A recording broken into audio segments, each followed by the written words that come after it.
Hello dear children. Yesterday we completed the sentences that all type of tenses. The sentences that convert from active voice to passive voice in the all type of tenses. Okay. So today we are going to learn about the other sentences. That means the sentences that have two objects, the sentences that have the helping verbs and the imperative sentences. So let's learn about this type of sentences. So मुलांनो, आज आपण वेगळ्या प्रकारची वाक्य बघूया. अशी वाक्य म्हणजे कालपर्यंत आपण सगळे काळ आणि प्रत्येक काळामध्ये ॲक्टिव्ह व्हॉईसचं पॅसिव्ह व्हॉईसमध्ये रूपांतर होताना काय बदल होतात त्याची सूत्र मी तुम्हाला लिहून दिली आहे आणि काय काय चेंजेस ऑकर होतात तेही आपण बघितलं. सो आज आपण बघूया की अशी वाक्य की ज्या वाक्यांमध्ये दोन ऑब्जेक्ट असतात, म्हणजे दोन कर्म असतं, त्या प्रकारची वाक्य बघूया. त्यानंतर अशी वाक्य की ज्या वाक्यांमध्ये सहाय्यकारी क्रियापद असतं, त्याचं ॲक्टिव्हमधून पॅसिव्ह होताना काय चेंजेस होतात, आणि आज्ञार्थी वाक्य आपण बघूया. सो अशा प्रकारचे 3 प्रकारची वाक्य आपण आज अभ्यासणार आहोत. So first let's learn about the sentences that have 2 objects. So मुलांनो, 2 ऑब्जेक्ट म्हणजे 2 कर्म असणारी वाक्य जी आहेत ती आज आपण आधी बघूया. या ठिकाणी तुमच्या लक्षात येणार passive voice with direct and indirect object, म्हणजेच त्याला आपण म्हणतो प्रत्यक्ष आणि अप्रत्यक्ष कर्म. सो अशी काही वाक्य असतात की ज्या वाक्यांमध्ये 2 कर्म असतात, म्हणजे 2 ऑब्जेक्ट असतात. मुलांना मी तुम्हाला जेव्हा पॅसिव्ह व्हॉईसची सुरुवात केली होती तेव्हा सांगितलं होतं की ऑब्जेक्ट कसं ओळखायचं, ओके नाही. सो तुमच्या लक्षात असेल. तर आता इथे ऑब्जेक्ट जे काही आहे ते प्रत्यक्ष कर्म आणि अप्रत्यक्ष कर्म हे जे काही आहे ते कशा प्रकारे ओळखायचं हे आपण या ठिकाणी बघूया. सो बघा, खाली तुम्हाला एक्झाम्पल दिसतं आहे ॲक्टिव्ह व्हॉईसचं. शी गेव मी अ पेन. ओके, या ठिकाणी शी हा सब्जेक्ट आहे, गेव हे वर्ब आहे, मी हे एक ऑब्जेक्ट आहे आणि अ पेन हे एक ऑब्जेक्ट आहे. आता इथे 2 ऑब्जेक्ट आहे, त्यातील एक ऑब्जेक्ट हे डायरेक्ट ऑब्जेक्ट आहे आणि दुसरं ऑब्जेक्ट हे इनडायरेक्ट ऑब्जेक्ट आहे. ओके, सो हे ॲक्टिव्ह व्हॉईसमधील वाक्य आहेत ते आपल्याला पॅसिव्ह व्हॉईसमध्ये करायचं आहे. सो बघा, मी तुम्हाला सांगितलं की या वाक्यामध्ये 2 ऑब्जेक्ट आहे. एक ऑब्जेक्ट म्हणजे मी आणि दुसरं ऑब्जेक्ट म्हणजे अ पेन. सो पॅसिव्ह व्हॉईसमध्ये चेंज करताना आपण आधी ॲक्टिव्ह व्हॉईसमधील जे काही ऑब्जेक्ट आहे ते सब्जेक्टच्या जागी घेतो, हो की नाही. मग या ठिकाणी 2 ऑब्जेक्ट आहे म्हणजे दोन्हीही ऑब्जेक्ट घेऊन आपण पॅसिव्ह व्हॉईसमध्ये रूपांतर करणार आहोत आणि म्हणून त्याचे 2 वाक्य तयार होतील. सुरुवातीला आपण मी हे ऑब्जेक्ट घेऊया. आता हे ऑब्जेक्ट कसं ओळखलं तुम्ही, पुन्हा मी रिपीट करते. आधीही तुम्हाला सांगितलं आहे की ऑब्जेक्ट कसं ओळखायचं. पुन्हा ते एकदा मी इथे रिपीट करते की वाक्यातील कर्म म्हणजे ऑब्जेक्ट हे कसं ओळखायचं, तर वाक्यातील क्रियापदाला व्हॉट आणि हुमने प्रश्न विचारायचा. ओके, व्हॉटने प्रश्न विचारल्यानंतर जे उत्तर येतं ते काय असतं, ऑब्जेक्ट, आणि हुमने प्रश्न विचारल्यानंतर सुद्धा जे काय उत्तर येतं ते पण काय असतं, ऑब्जेक्ट. ओके, सो या ठिकाणी आपण आता हे दोन्हीही प्रश्न क्रियापदाला विचारून बघूया. काय सांगितलं मी तुम्हाला की क्रियापदाला कशाने प्रश्न विचारायचा असतो, व्हॉटने. 1 मिनिट. येस, व्हॉटने आणि हुमने. ओके, काही वाक्यांमध्ये आपल्याला व्हॉटने प्रश्न विचारावा लागतो, काही वाक्यांमध्ये आपल्याला हुमने प्रश्न विचारावा लागतो. सो आधी आपण व्हॉटने प्रश्न विचारूया. वाक्य काय आहे, शी गेव मी अ पेन. ओके, की तिने मला पेन दिला. आपण आधी व्हॉटने प्रश्न विचारूया. What she gave means what gave, काय दिलं, तर उत्तर काय आलं, अ पेन. ओके नाही, म्हणजे उत्तर आलं अ पेन, म्हणजे हा अ पेन हे काय आहे, ऑब्जेक्ट आहे.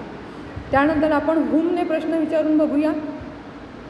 कशाने विचारूया, हुम. हुम शी गेव अ पेन. हुम म्हणजे कोणाला तिने पेन दिला, उत्तर काय आलं, मी. ओके नाही, म्हणजे मी हे सुद्धा काय आहे, ऑब्जेक्ट आहे. मुलांनो, नीट लक्ष द्या.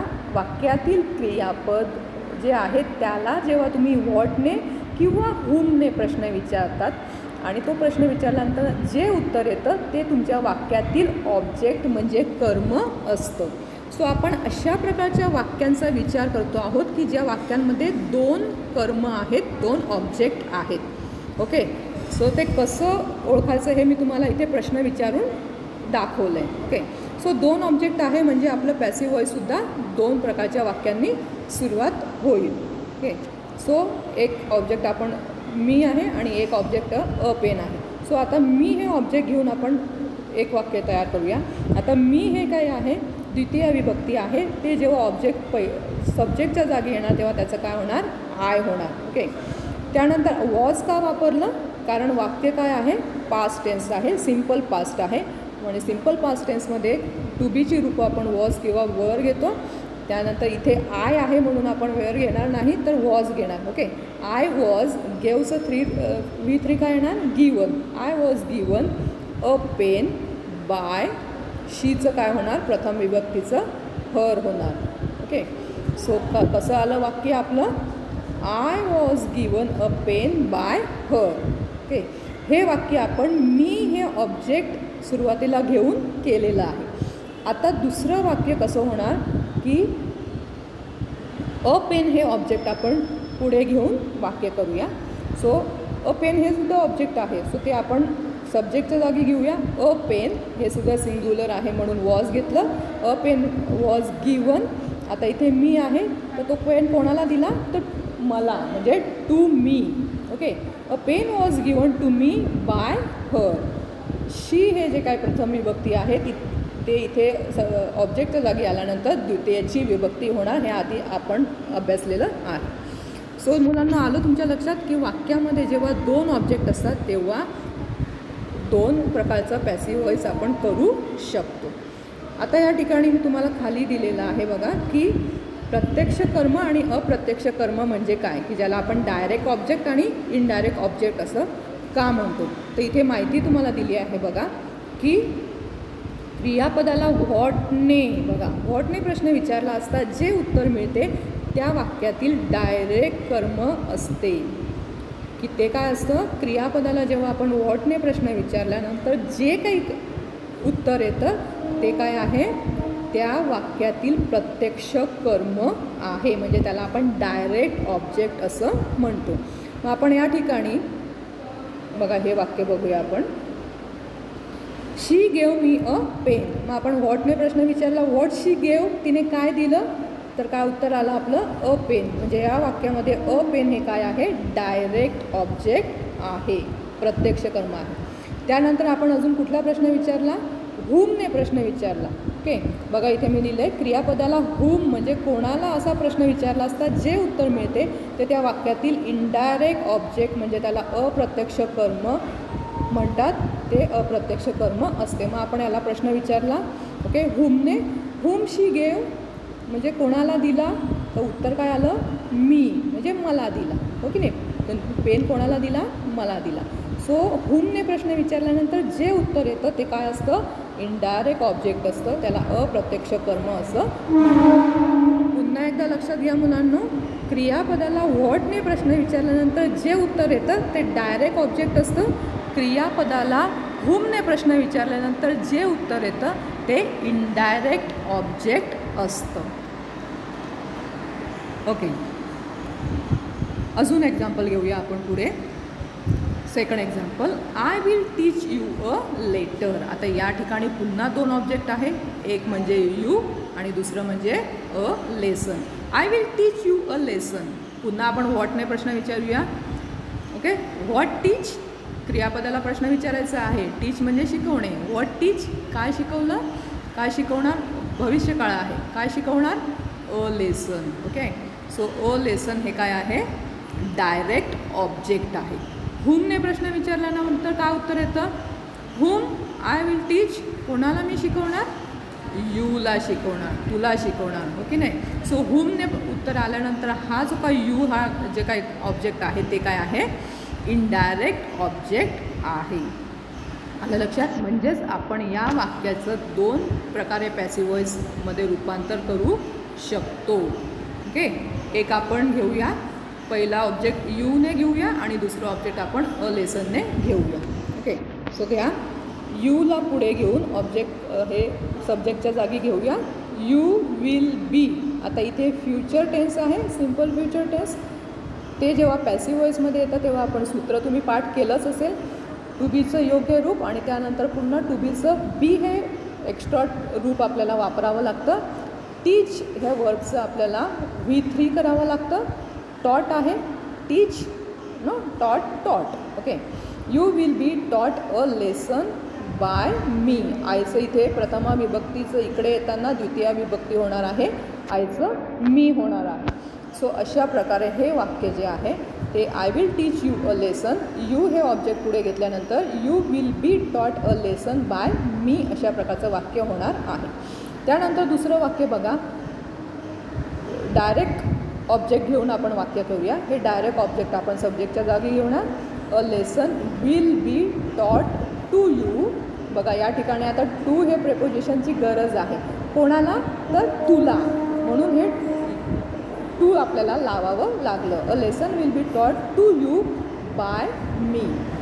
आलं लक्षात मुलांना? सो अशा प्रकारे डायरेक्ट आणि इनडायरेक्ट ऑब्जेक्ट जे काही आहे ते दोन्हीही पुढे घेऊन आपण पॅसिव्ह वॉइस दोन प्रकारे करू शकतो. Now see the third example. The woman paid him money. Okay, now here also the two objects that him is a one object and money is a second object. You have to ask the question about what and about whom. What ने प्रश्न विचारा आणि whom ने प्रश्न विचारा. त्या ठिकाणी तुम्हाला दोन ऑब्जेक्ट दिसून येतील. ओके, सो आधी आपण हिम हे ऑब्जेक्टने पहिलं वाक्य करूया आणि त्यानंतर मनी या ऑब्जेक्टने आपण दुसरं वाक्य करूया. बघा आता हिम जे काही आहे ते ऑब्जेक्टच्या जागी आला, कारण हे एक इनडायरेक्ट ऑब्जेक्ट आहे आणि मनी हे डायरेक्ट ऑब्जेक्ट आहे. The woman paid him money. Okay, की त्या स्त्रीने त्याला पैसे दिले. ओके, पेड केले. सो ही हा ऑब्जेक्ट आपण सब्जेक्टच्या जागी आणणार, तेव्हा त्या द्वितीय विभक्तीचं प्रथमा विभक्तीमध्ये रूपांतर होणार, हिमचं होणार ही. ओके, पेड हे पास्ट टेन्स आहे, म्हणजे क्रियापदाचं हे भूतकाळी रूप आहे, म्हणजे हे वाक्य पास्ट टेन्समध्ये आहे, म्हणून टू बीची वॉज वेअर हे रूप आपण वापरणार. ही हे सिंग्युलर आहे म्हणून वॉज हे टू बीचं रूप वापरणार. ही वॉज पेड, तर V3 पेडच आहे. He was paid money by the woman. The woman हे नाऊन आहे, त्यामुळे त्या ठिकाणी काहीही चेंजेस होणार नाही. ओके, सो त्यानंतर मनी हे ऑब्जेक्ट आपण पुढे घेऊया. Money was paid to him by the woman. आता इथे सुद्धा टू या प्रेपोजिशनची आपल्याला गरज पडली. टू म्हणजे त्याला. ओके, त्याला पैसे देऊ केले त्या स्त्रीकडून. ओके, सो अशा प्रकारे दोन ऑब्जेक्ट असणारी वाक्य आपण दोन प्रकारे पॅसिव्ह व्हॉइसमध्ये रूपांतर करू शकतो. पुढचं पुन्हा एक उदाहरण घेऊया आपण. चौथं, we brought her a doll. Okay, we is a subject, brought is a verb, her is a indirect object and a doll is a direct object. Okay, कारण वॉटने प्रश्न विचारल्यावर अ डॉल हे उत्तर येतं, म्हणून ते डायरेक्ट ऑब्जेक्ट आहे. हुम म्हटल्यानंतर हर हे उत्तर येतं, म्हणजे ते इनडायरेक्ट ऑब्जेक्ट आहे. सो आधी आपण इनडायरेक्ट ऑब्जेक्ट घेऊन वाक्य तयार करूया. आता इथे हर जे आहे ते हर जेव्हा इथे येणार तेव्हा त्याचं प्रथमा विभक्ती होणार, शी होणार. ब्रॉट हे पास्ट टेन्स आहे, म्हणून टू बीचं योग्य रूप वॉज वेअर. शी हे सिंग्युलर आहे म्हणून was. She was brought, V3 आहे. अ डॉल बाय, वीचं काय होणार? अस. ओके, आलं लक्षात? आता आपण अ डॉल हे ऑब्जेक्ट पुढे घेऊया. A doll was brought for her. आता मुलांनो या ठिकाणी तुम्ही म्हणणार की मॅडम इथे तुम्ही टू हिम म्हटलं, पण तिथे फॉर हर का म्हटलं? तर आता इथे टू हिम म्हणजे की त्याला, याचा अर्थ काय होतो? त्याला. परंतु इथे फॉरचा अर्थ काय होतो? तिच्यासाठी, की आम्ही तिच्यासाठी बाहुली विकत घेतली किंवा तिच्यासाठी बाहुली आणली. विकत घेतली नाही, आणली. ओके, सो तिच्यासाठी आपण कुठलं प्रेपोजिशन वापरतो? फॉर. ओके, म्हणून या ठिकाणी आपण टू हे प्रेपोजिशन न वापरता काय वापरलं? फॉर हे प्रेपोजिशन वापरलं. म्हणजे वाक्याला अनुसरून आपण योग्य ते प्रेपोजिशन वापरायचं आहे. सो वाक्य काय होणार? A doll was brought for her by us. Okay, so अशा प्रकारे मुलांनो वाक्यामध्ये जर डायरेक्ट आणि इनडायरेक्ट ऑब्जेक्ट असतील, म्हणजेच प्रत्यक्ष आणि अप्रत्यक्ष कर्म असेल, तेव्हा ते वाक्य पॅसिव्ह व्हॉइसमध्ये दोन प्रकारे लिहिलं जातं. म्हणजेच एक ऑब्जेक्ट घेऊन एक वाक्य आणि दुसरं ऑब्जेक्ट घेऊन आपण दुसरं वाक्य तयार करू शकतो. सो तुम्ही दोन्ही अशा प्रकारचं वाक्य जर परीक्षेमध्ये आलं तर तुम्ही दोन्हीही प्रकारे ते वाक्य तयार करू शकतात, दोन्ही ऑब्जेक्ट करू शकतात. So I hope children that you can understand it very वेल.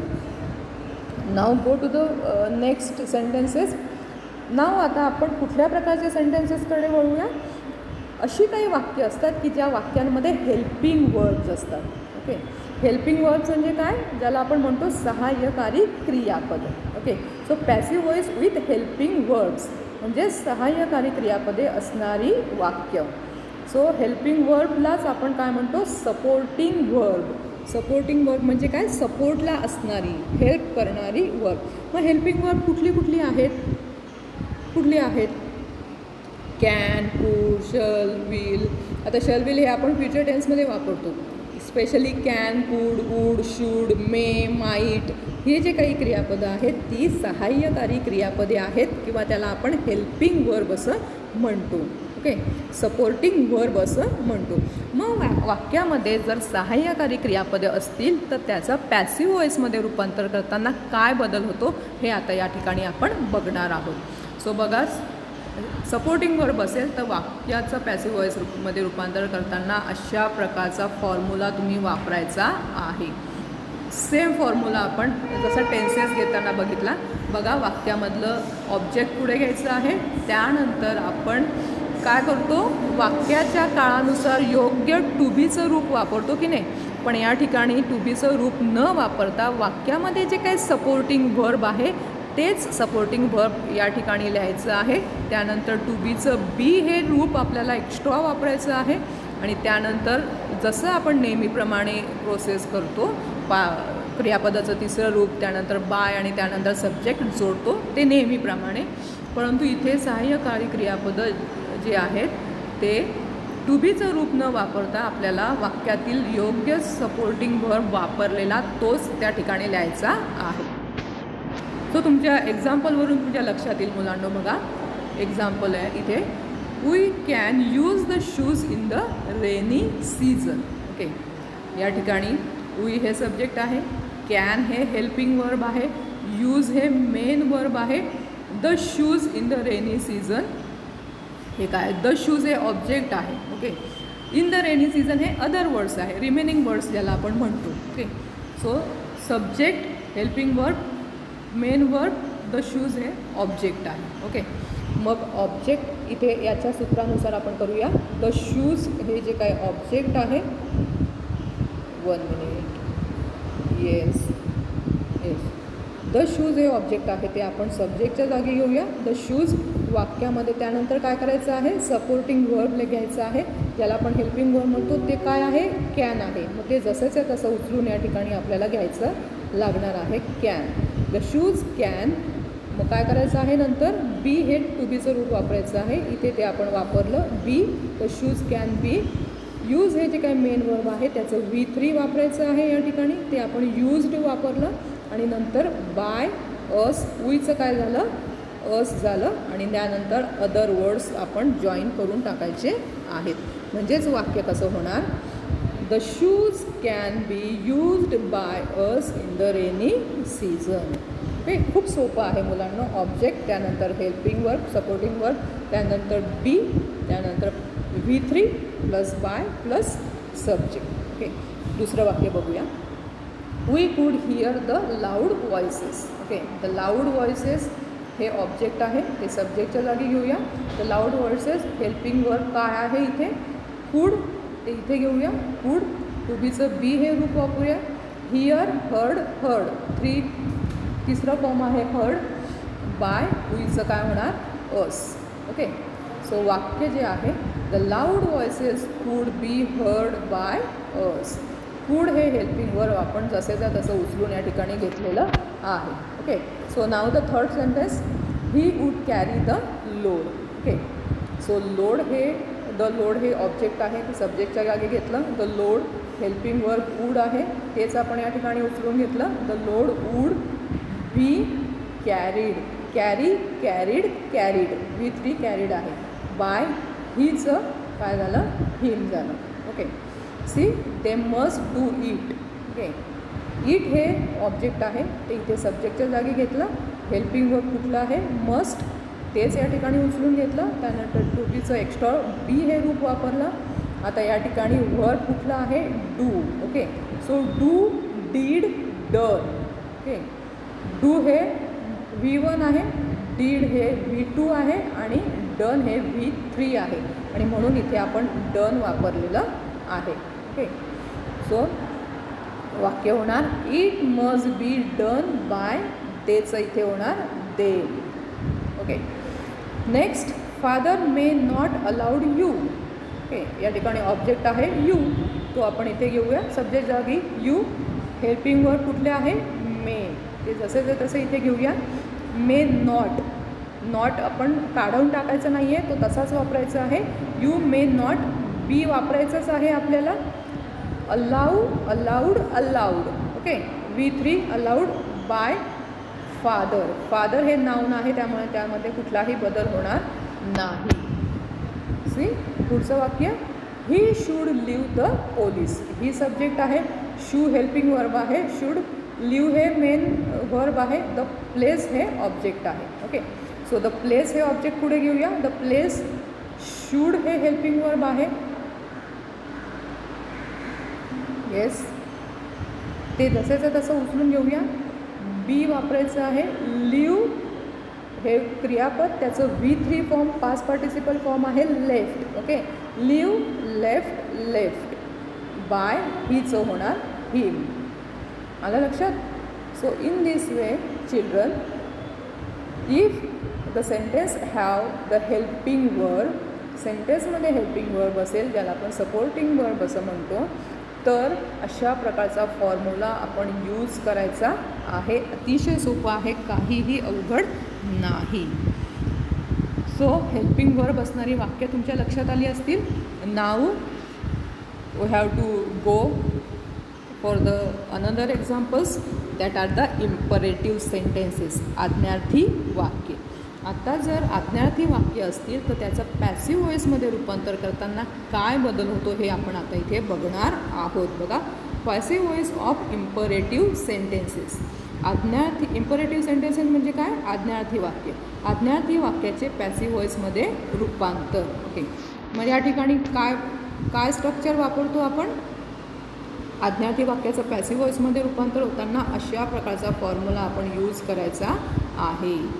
बघा, काय करायचं आहे? सुरुवातीला लेट वापरायचं, त्यानंतर वाक्यातलं ऑब्जेक्ट वापरायचं, त्यानंतर टू बीचं बी हे रूप वापरायचं, त्यानंतर पास्ट पार्टिसिपल म्हणजे क्रियापदाचं तिसरं रूप, आणि त्यानंतर वाक्यामध्ये जर इतर शब्द असतील ज्याला आपण रिमेनिंग वर्ड्स म्हणतो किंवा अदर वर्ड्स म्हणतो, ते त्या ठिकाणी जॉईन करून द्यायचे आहे. सो वाक्य इथे बघा, bring that book here. Okay, आता हे वाक्य आज्ञार्थी आहे हे तुम्ही कसं ओळखलं? तर मुलांनो, आज्ञार्थी वाक्य म्हणजे इम्परेटिव्ह सेंटेन्स हे नेहमी क्रियापदाने सुरू होतं. बघा, वाक्य कशाने सुरू झालेलं आहे? ब्रिंग. ब्रिंग हे काय आहे? वर्ब आहे, क्रियापद आहे. आज्ञार्थी वाक्य हे नेहमी क्रियापदाने सुरू होतं. जे वाक्य क्रियापदाने सुरू झालं ते समजायचं आपण आज्ञार्थी वाक्य आहे. ओके, सो या आज्ञार्थी वाक्याचं आपण पॅसिव्ह व्हॉईसमध्ये रूपांतर करूया. बघा, bring that book here. Okay, आता या ठिकाणी लेट आपल्याला पुढे घ्यायला सांगितलं आहे, आपण लेट पुढे घेतला. त्यानंतर ऑब्जेक्ट घ्यायचं आहे वाक्यातलं. कुठलं ऑब्जेक्ट आहे? That book. ओके, लेट आपण ऑब्जेक्ट घेतलं दॅट बुक. त्यानंतर काय वापरायला सांगितलं आहे? बी वापरायला सांगितलं आहे, आपण बी वापरलं. त्यानंतर पास्ट पार्टिसिपल म्हणजे क्रियापदाचं तिसरं रूप. क्रियापद कुठलं आहे? Bring. Okay, bring, brought, brought. तिसरं रूप काय होणार? ब्रॉट. आणि नंतर काय सांगितलं आहे? Other words. सो इथे here is a other words, ते इथे जॉईन करून टाकायचं आहे. सो वाक्य कसं झालं? Let that book be brought here. Okay नाही, हे आज्ञार्थी वाक्य कसं आहे? ॲक्टिव्ह व्हॉईसमधलं ब्रिंग दॅट बुक हिअर, की ते पुस्तक इकडे आण. हो की नाही? आणि मग त्याचं वाक्य पॅसिव्ह व्हॉईसमध्ये असं होणार आहे, let that book be brought here. आधी लेट वापरायचं, त्यानंतर ऑब्जेक्ट वापरायचं, टू बीचं बी हे रूप वापरायचं, क्रियापदाचं तिसरं रूप वापरायचं, आणि त्यानंतर वाक्यामध्ये जर दुसरे शब्द असतील तर ते त्या ठिकाणी जॉईन करून टाकायचे आहेत. ओके, दुसरं वाक्य बघूया. दुसरं वाक्य आहे give the order. Okay, give हे वर्ब आहे, द ऑर्डर हे काय आहे, ऑब्जेक्ट आहे. ओके, सो आपल्याला इथे काय सांगितलेलं आहे, वाक्यामध्ये काय घ्या, सुरुवातीला लेट घ्या. आपण आधी सुरुवातीला लेट घेऊया. येस, ओके, लेट घ्यायचं आहे, घेतलं इथे आपण लेट. त्यानंतर ऑब्जेक्ट घ्यायचं आहे द ऑर्डर, इथे द ऑर्डर घेतलं. त्यानंतर आपण घेतलं बी, इथे बी लिहिलं आपण.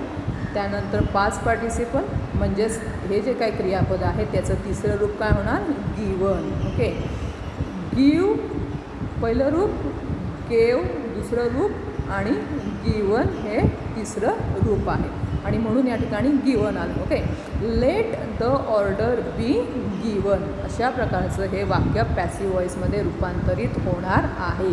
सो मुलांनो, आज्ञार्थी वाक्य असेल तर तुम्हाला हे स्ट्रक्चर पाठ करावं लागणार आहे. पुढचं वाक्य घेऊया. Punish the guilty. Okay, punish verb, the guilty object. So सुरुवातीला घेतलं लेट, ऑब्जेक्ट घेतलं द गिल्टी, बी टू बीचं रूप, पनिशचं V3 punished. Let the guilty be punished. Eat that bitter गोड. आता मुलांनो, बिटर गोड म्हणजे काय, तर बिटर गोड म्हणजे कारलं, बिटर म्हणजे कडू. ओके, सो कडू कारलं. ईट दॅट बिटर गोड, की ते कारलं खा. ईट म्हणजे खा. ओके, सो हे वाक्य आपण पॅसिव्ह व्हॉईसमध्ये करूया. सुरुवातीला आज्ञार्थी वाक्य आहे म्हणून काय घ्यायचं, लेट घ्यायचं. त्यानंतर दॅट बिटर गोड हे ऑब्जेक्ट आहे ते घेतलं आपण, लेट दॅट बिटर गोड.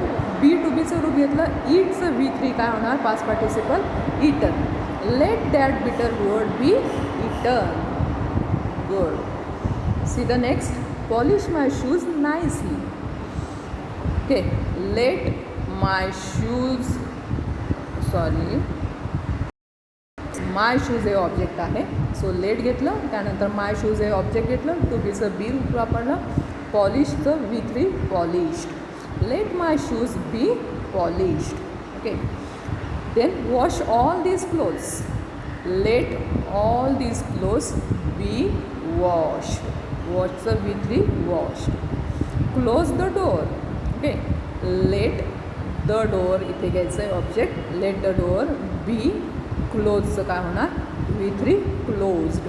Okay, so in this way imperative sentence passive व्हॉईसमध्ये रूपांतर करताना आपल्याला अशा प्रकारचा फॉर्म जो काही आहे किंवा वाक्यरचना आहे, स्ट्रक्चर ज्याला म्हणूया, ते अशा प्रकारचं आपल्याला यूज करायचं आहे. हे तुम्ही पाठच करायचं आहे, त्यानुसारच तुम्हाला ही वाक्य तयार करता येतील. आज्ञार्थी वाक्याचं पॅसिव्ह व्हॉईस करणं अतिशय सोपं आहे. जर तुम्हाला फॉर्म्युला येत असेल तर ते अजिबात अवघड नाही, इट्स व्हेरी इझी.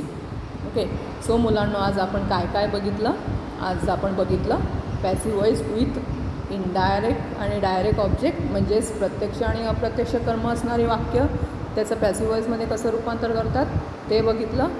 त्यानंतर आपण बघितलं passive voice with helping words, म्हणजे सहाय्यकारी क्रियापदं असणारी वाक्य. जर वाक्यात हेल्पिंग वर्ब असेल तर अशा प्रकारचा फॉर्म्युला वापरून आपण वाक्य तयार करायची आहे पॅसिव्ह व्हॉईसमध्ये.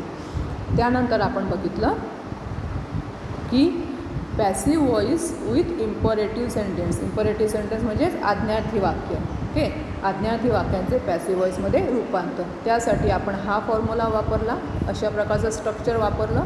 ते स्ट्रक्चर वापरून आपण अशा प्रकारची वाक्य तयार केली. सो 2 ऑब्जेक्ट असणारी वाक्य, सहाय्यकारी क्रियापद असणारी वाक्य आणि आज्ञार्थी वाक्य, असे 3 प्रकारची वाक्य आज आपण बघितली. त्यामध्ये काय चेंजेस होतात जेव्हा ते ॲक्टिव्हमधून पॅसिव्ह व्हॉईसमध्ये आपण करत असतो, कन्वर्ट करत असतो. Okay, so I hope that children you can understand it very well. If you have any confusion, repeat this video, see this video again and again, and still you have any confusion, any query, you can ask me on the group, you can ask me personally. Okay, I can try to solve your problem. Okay, in the next lecture I will give you some examples okay, for just a practice. Today that's it only. You just see this video and try to solve the such type of sentences. Okay, we will meet in the next lecture. Till then, goodbye.